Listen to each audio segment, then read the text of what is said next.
How are you doing? Welcome to the weekly woodworking wrap-up review, episode number 51. I'm your host, David Pachuta, the Drunken Woodworker, and this is a show where we highlight active woodworkers in the community.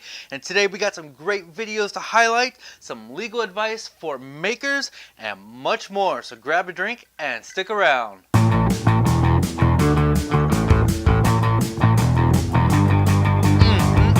Happy 2015. You guys enjoy that surprise win from our Buckeyes? Next week I should have an Ohio beer and an Oregon beer battle it out right here on the show to get ready for the big football championship game. Alright, we're not going to screw around today. We're going to just dive right into the videos. First video, a jewelry organizer cabinet by Jay Bates. This is a cool project and it is done by Jay's wife with a tiny bit of assistance from Jay.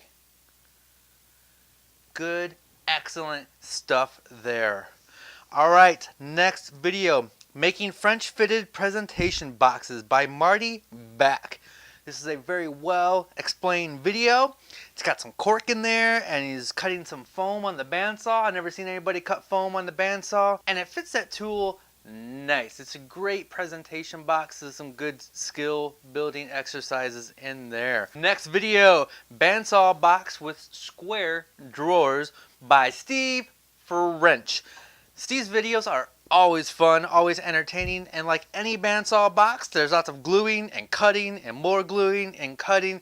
It's just a beautiful box. Never seen anything like this. So excellent job, Steve French. Good stuff. And then finally, last video, Ice Castle by KRT Wood. This is just crazy. Okay, I would have gave up on this project a long time ago. There is lots of detail, and there's a combination of CNC and woodworking, and just lots of tedious little parts. So excellent. Ice Castle by KRT Wood. Good stuff. On Friday, I put out a video asking you to submit any legal questions you may have. And yesterday, my buddy Josh Driscoll, a lawyer based out of California, came by, we sat down, and we answered those questions. We picked out the most asked questions and answered them right here. And here's a little clip from I'm David Pachuta, the Drunken Woodworker, and today I have Joshua Driscoll from Los Angeles, California, who is a tax and business lawyer. That's right, David. How you doing? Good. How are you? Thanks for having me on the show. You bet. As content creators, do we need disclaimers in our videos? Can we be held liable if somebody gets injured attempting to do what we show in the videos? Well, that's a very good question. And, typically, and what I'll say, I'll start this out, is that this applies to the states that I'm licensed in, Ohio and California. I'm not licensed to give legal advice in any other state. So use this for information purposes only. And obviously check with an attorney in your state if you have questions about how it applies to your situation. But typically, disclaimers in videos are always a good idea. They're never frowned upon. It's more protection than not. But for what I've seen you do, and for probably most of what your audience does, they're not necessary. As long as you're providing and showing good shop safety, you're not advocating to do something incorrectly, then it's never going to become a problem. But if you certainly are showing somebody how to do something wrong, or your videos or your podcast would show somebody how to operate a saw, and you were showing them wrong, then of course you may expose yourself to liability, which obviously nobody wants to do. Right. So it could be a quick two sentence thing at the bottom of your at the end of the video. It could be something you say at the beginning. I always hearken it or look at it as HGTV or DIY. They're not full of disclaimers constantly. Yeah. They may say one thing once, or hey, let's put on our safety glasses and that kind of thing. Those types of things are protection for you, and it helps your viewers just keep shop safety in mind, which is obviously always important. Sure. Now, YouTube has it so you can't go back and edit old videos. Do you think now if I wanted to put a disclaimer in my videos, you think it's okay for me to put it in the description of the videos and maybe on my website? It was really, really good. Tons and tons of great info. That full video will be out on Friday. It's like 20-25 minutes long. Just really good information. You're going to want to watch this video.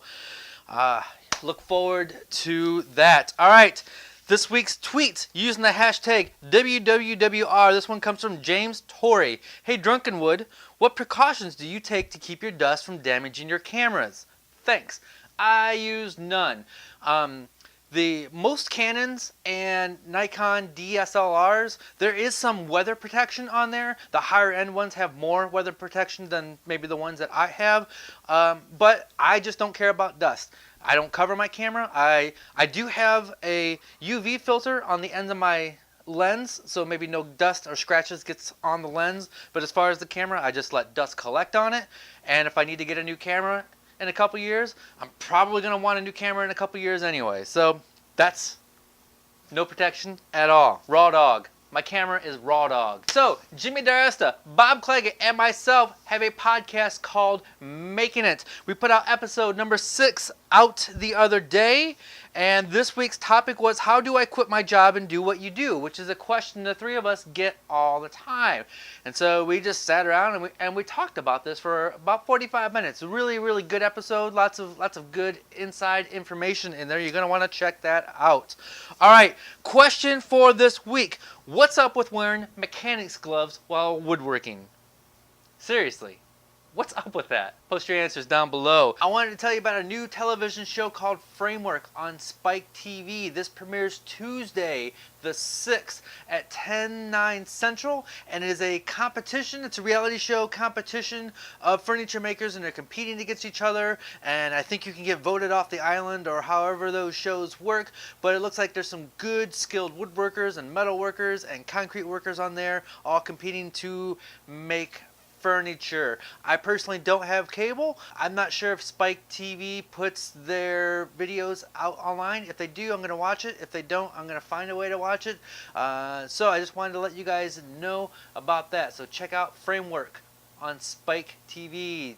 If you're new to this channel, I put out new woodworking videos every week, so recognize and subscribe. If you like what I do, you can buy me a beer at this link over here, which is a money donation. And this week, I would like to thank Rick, all roads lead to here, from Broken Arrow, Phil, My Heart Reynolds from St. Louis, Missouri, David, smack dab in the Middleton from Sunderland, England, Gareth Crispin from Live at Leeds, England, Sam the Man Bazzarelli from St. Albert, Canada, and a big time thank you from Rob, not a felon, McClellan from Okotoks, Canada. That's it, guys.